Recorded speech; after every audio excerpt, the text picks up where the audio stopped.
3 factors for efficient and productive meetings.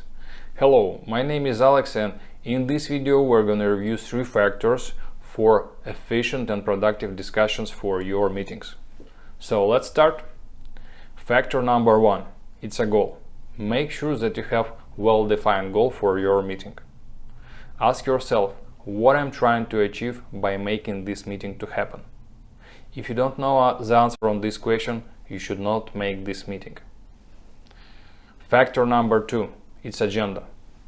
Make sure that you have well-defined and prepared agenda. Agenda is a kind of plan which will help you to reach your goal. Good agenda also consider a brief overview of the question that will be discovered on the meeting and your vision how to reach the goal or how to resolve the problem. Factor number 3 is a summary. Make sure that you have a summary of the meeting. Good summary also consider a number of action items that might be assigned to a number of people who will be responsible for their implementation. So summary is a third critical factor for efficient and productive discussion.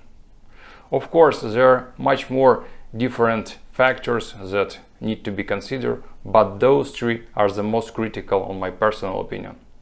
If you would like to see more management related short videos, different tips and tricks, please thumbs up to this video and subscribe to my channel. Thank you.